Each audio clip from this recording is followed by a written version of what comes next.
Hello दोस्तों, Shashi sir YouTube channel में आप सभी का स्वागत है।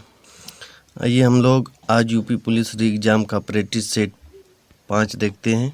ये देखते हैं आज का पहला सवाल है, पहला क्वेश्चन लिखते हैं। सुरुचि, कलर चेंज कर लेते हैं।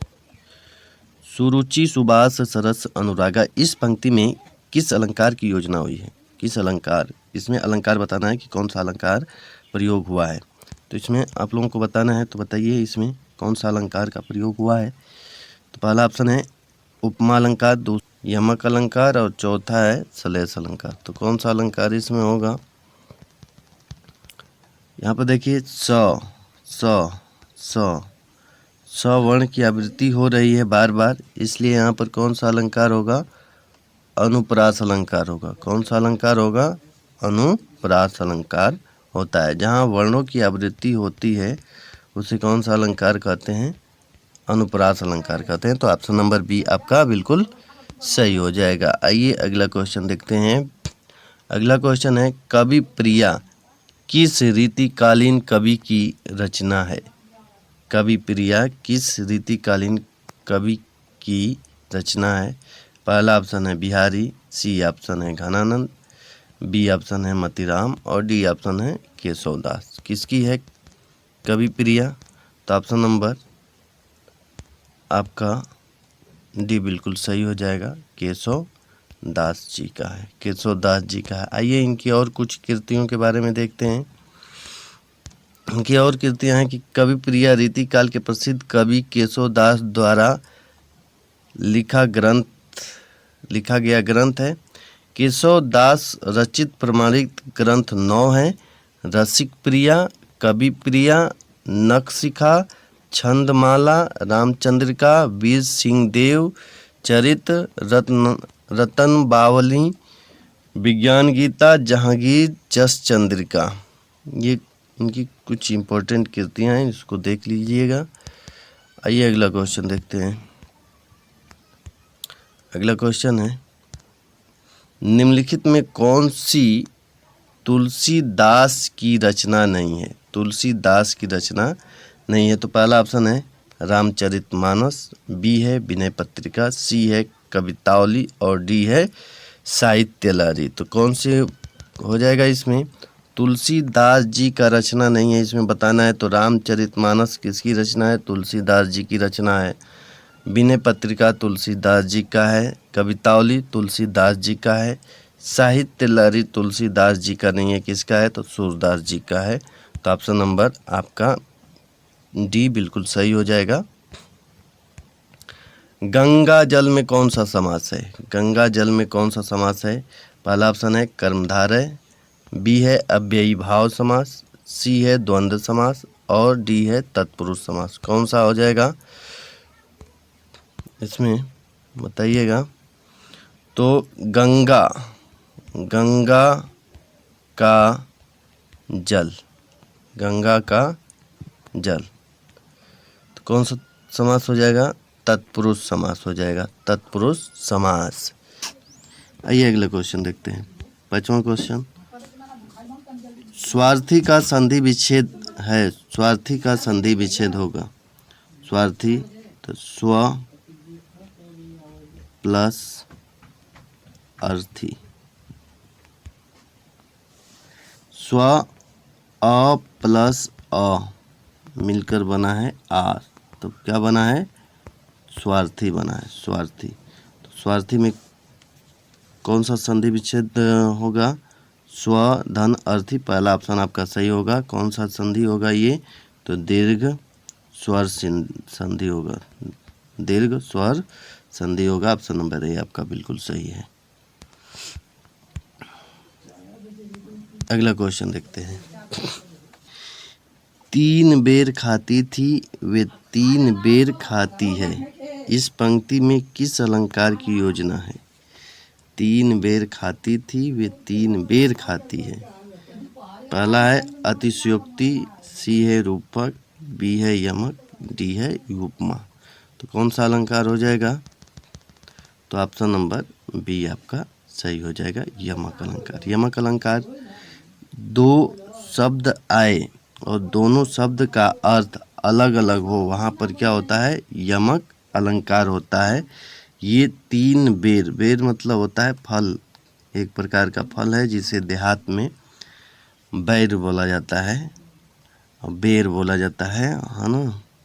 और ये बेर मतलब बार, समय, समय बार, समय वाला है, कितना बार खाती है।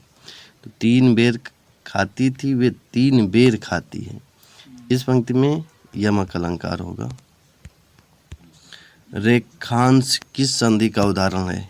रेखांश किस संधि का उदाहरण है? तो ये हो जाएगा रेखा प्लस अंश, अंश। तो यहाँ पर आ गया आ प्लस अ, तो कौन सा संधि हो जाएगा, आ प्लस अ? तो ये हो जाएगा दीर्घ स्वर संधि, यानी ऑप्शन नंबर बी आपका बिल्कुल सही हो जाएगा, दीर्घ स्वर संधि। शयन का सही संधि विच्छेद होगा, शयन का सही संधि विच्छेद क्या होगा? तो शयन का क्या होगा, से प्लस अन होता है, से प्लस अन होता है। यहाँ पर ए प्लस, इधर क्या है, अ, इधर अ, तो ए आय के साथ कोई स्वर आता है, कोई भी स्वर आए तो उसका क्या बन जाता है, अय बन जाता है। क्या बन जाता है, अय बन जाता है। तो यहाँ पर क्या, ए अ मिलकर क्या बन जाएगा, अय बन जाएगा, अय अय।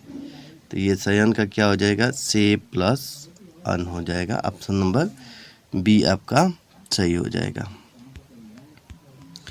गगनचुंबी किस प्रकार का, गगनचुंबी, अगला सवाल देखते हैं, गगनचुंबी किस प्रकार का समास है? तो पहला ऑप्शन है अव्ययीभाव समास, सी है तत्पुरुष समास, बी है बहुब्रीहि समास और डी है द्वंद्व समास। तो कौन सा समास हो जाएगा? तो गगनचुंबी, गगन को चूमने वाला, गगन को चूमने वाला, गगन को विभक्ति आ गई, तो को विभक्ति किस में आएगा, तत्पुरुष समास में। ऑप्शन नंबर सी आपका बिल्कुल सही हो जाएगा, तत्पुरुष समास होगा। ईद का चांद होना, ईद का चांद होना, मुहावरे का सही अर्थ क्या होगा? ऑप्शन नंबर ए है कभी कभी दिखाई देना, बी है बहुत प्यारा, सी है कपटी मित्र और डी है संतोष करना। तो क्या हो जाएगा इसमें? तो ऑप्शन नंबर ए आपका बिल्कुल सही हो जाएगा, कभी कभी दिखाई देना। ऑप्शन नंबर ए बिल्कुल सही हो जाएगा। इहलोक का विपरीत यानी विलोम शब्द बताना है। इहलोक का विलोम शब्द क्या होगा? पहला ऑप्शन है स्वर्गलोक, सी ऑप्शन है इंद्रलोक, बी ऑप्शन है परलोक और डी ऑप्शन है भौतिक। तो कौन सा ऑप्शन हो जाएगा? तो ऑप्शन नंबर बी आपका बिल्कुल सही हो जाएगा, परलोक होता है। इहलोक का विपरीत क्या होता है? परलोक होता है। Option number B is correct.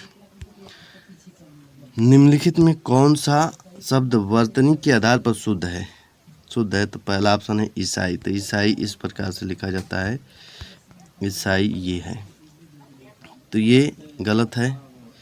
शुद्ध बताना है। ऊंचाई इस प्रकार से लिखा जाता है, ऊंचाई, ऊंचाई। अनुयायी, अनुयायी को देख लीजिए, अनुयायी इस प्रकार से। और अनिष्ट बिल्कुल सही लिखा गया है, यानी ऑप्शन नंबर आपका डी बिल्कुल सही है, अनिष्ट। शुद्ध वर्तनी के हिसाब से शुद्ध है। आइए अगला क्वेश्चन देखते हैं।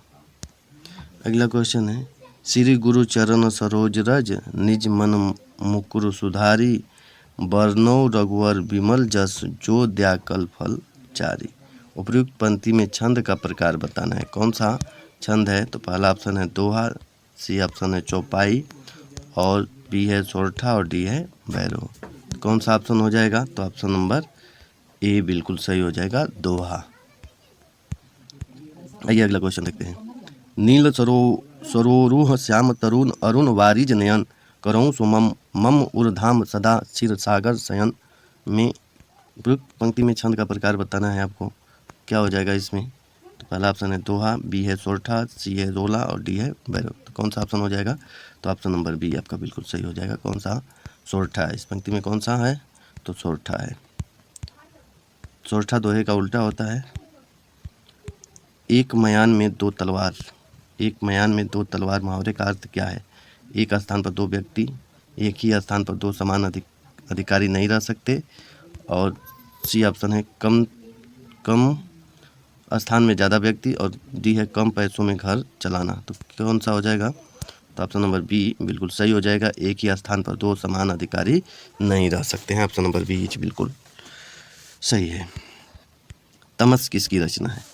तमस किसकी रचना है? आपको बताना है तमस किसकी रचना है। तो तमस पहला ऑप्शन है भीमसानी, सी है उपेंद्र नाथ अस्क, और बी है लक्ष्मीकांत वर्मा, और डी है धर्मवीर भारती। तो कौन सा हो जाएगा?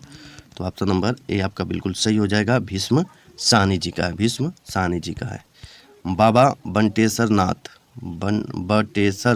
नाथ के रचनाकार हैं। बाबा बटेश्वर नाथ के रचनाकार कौन है? तो ऑप्शन नंबर ए है नागार्जुन, सी है नामवर सिंह, बी है राजेंद्र यादव, और डी है माधवी वर्मा। तो कौन सा ऑप्शन हो जाएगा? तो ऑप्शन नंबर ए नागार्जुन जी हैं। Option number A is correct. अगला देखते हैं। अवधि शिला का उर पर था गुरु भार, तिल तिल काट रही थी दीर्घ जलधार। उपयुक्त पंक्ति किस छंद के अंतर्गत आता है? तो ऑप्शन नंबर ए आपका बिल्कुल सही हो जाएगा, भैरवे। झांसी की रानी के रचनाकार कौन है? झांसी की रानी के रचनाकार कौन है? पहला ऑप्शन है वृंदावन लाल वर्मा, बी है सुभद्रा कुमारी चौहान, और सी है जयशंकर प्रसाद, और डी है महादेवी वर्मा। तो कौन सा ऑप्शन हो जाएगा? तो आपका ऑप्शन नंबर कौन सा सही हो जाएगा? ऑप्शन नंबर बी आपका बिल्कुल सही हो जाएगा। सुभद्रा कुमारी चौहान जी झांसी की रानी के रचनाकार हैं। अगला क्वेश्चन। मोहन को कुछ रुपए चाहिए थे, वाक्य में कौन सा विशेषण है? पहला है परिमाण, सी है गुणवाचक, बी है सर्वनामिक विशेषण, और डी है अनिश्चय संख्यावाचक। तो क्या दिया इसमें कि मोहन को कुछ रुपए चाहिए थे, कुछ रुपए चाहिए थे, फिक्स नहीं है, निश्चित नहीं है, यानी अनिश्चित है, तो अनिश्चित संख्यावाचक है। Option number D is correct. माथा ठनकना मुहावरे का सही अर्थ क्या है? माथा ठनकना पहला ऑप्शन है सिर दर्द होना, सी है सोचना, और बी है माथा घायल होना, और डी है संदेह होना। तो कौन सा ऑप्शन हो जाएगा? तो ऑप्शन नंबर डी संदेह होना इज करेक्ट। मनोहर में कौन सा संधि है? मनोहर में कौन सा संधि है? तो इसका संधि विच्छेद करें तो मना धन क्या होगा? हर। मना धन हर होगा। तो मना धन हर विसर्ग आ रहा है, तो विसर्ग ये विसर्ग संधि हो जाएगा। Option number C is correct. संतोष का सही संधि विच्छेद क्या होगा? तो संतोष का होगा सम प्लस तोष, सम प्लस तोष। ऑप्शन नंबर ए बिल्कुल सही हो जाएगा। यज्ञशाला किस समास का उदाहरण है? यज्ञ के लिए शाला, यज्ञ के लिए शाला, यज्ञशाला कौन सा समास हो जाएगा? तत्पुरुष समास हो जाएगा। तत्पुरुष समास option number D is correct. त्रिभुज में कौन सा समास है? त्रिभुज में द्विगु समास है। ऑप्शन नंबर ए आपका बिल्कुल सही हो जाएगा। निम्नलिखित में कौन सा घोड़ा का पर्यायवाची शब्द नहीं है? तो बाजी घोड़ा का पर्यायवाची शब्द होता है, तुरंग होता है, हय होता है, लेकिन हरि ये विष्णु का पर्यायवाची शब्द होता है। किसका? विष्णु का पर्यायवाची शब्द होता है, यानी ऑप्शन नंबर सी बिल्कुल सही हो जाएगा आपका। जिसका तेज समाप्त हो गया हो के लिए एक शब्द क्या होगा? निस्तेज, तेजी, तेजस्वी, शीघ्र। कौन सा हो जाएगा? तो ऑप्शन नंबर ए आपका बिल्कुल सही हो जाएगा, निस्तेज, निस्तेज हो जाएगा। अगला देखते हैं। आठ आठ आंसू बहाना मुहावरे का अर्थ क्या होगा? बुरी तरह पछताना। ऑप्शन नंबर बी आपका बिल्कुल सही हो जाएगा, बुरी तरह से पछताना। निम्नलिखित में कौन सा मात्रिक छंद नहीं है? मात्रिक छंद नहीं है, तो आपका ऑप्शन नंबर डी सेवैया सही हो जाएगा, क्योंकि सेवैया क्या है? वर्णिक छंद है, वर्णिक छंद है, वर्णिक छंद है सेवैया। हरिगितिकिया, रोला, चौपाई ये क्या है? मात्रिक छंद सब हैं, बाकी सेवैया क्या है? वर्णिक छंद है। ऑप्शन नंबर डी बिल्कुल सही हो जाएगा। निम्नलिखित में कौन सा वर्णिक छंद नहीं है? वर्णिक छंद कौन सा नहीं है ये बताना है आपको। तो इसमें कुंडलिया सही हो जाएगा, क्योंकि कुंडलिया मात्रिक छंद है। वह कवित, मालिनी, मंदाक्रांता ये क्या है? सब वर्णिक छंद हैं, और कुंडलिया मात्रिक छंद है। तो ऑप्शन नंबर डी आपका बिल्कुल सही हो जाएगा। अधजल गगरी छलकत जाए कहावत का सही अर्थ क्या है? गगरी में छेद होना, बी है व्यर्थ कार्य करना, सी है अल्पज्ञ का प्रदर्शन करना, डी है दूर से पानी लाना। तो कौन सा ऑप्शन सही हो जाएगा? तो अल्पज्ञ ज्ञान का प्रदर्शन करना। ऑप्शन नंबर सी आपका बिल्कुल सही हो जाएगा। निम्नलिखित में कौन सा सूर्य का पर्यायवाची शब्द है? सूर्य का पर्यायवाची शब्द बताना है आपको, कौन सा है? तो दिवांशु क्या हो गया? सूर्य का पर्यायवाची शब्द हो गया। सूर्य का पर्यायवाची शब्द हो गया। हिमांशु चांद का पर्यायवाची शब्द होता है। अश्रु आंसू का होता है। और नवराज बादल का होता है। यानी दिव्यांशु सूर्य का पर्यायवाची शब्द हो गया। इसमें कोई विकल्प वाक्य शुद्ध रूप उसका चयन कीजिए। इसमें ऑप्शन नंबर आपका बी सही हो जाएगा, झूठी गवाही मत देना। झूठी गवाही मत देना, ऑप्शन नंबर बी आपका सही हो जाएगा। इसमें बचपन से हमने हिंदी बोला है, तो बचपन से हमने हिंदी बोली है, ऑप्शन नंबर ए आपका बिल्कुल सही हो जाएगा। आज के लिए इतना ही। वीडियो देखने के लिए धन्यवाद। यदि वीडियो पसंद आया हो तो लाइक कर दीजिएगा, और यदि चैनल पर पहली बार हैं तो सब्सक्राइब जरूर कीजिएगा। धन्यवाद। जय हिंद, जय भारत।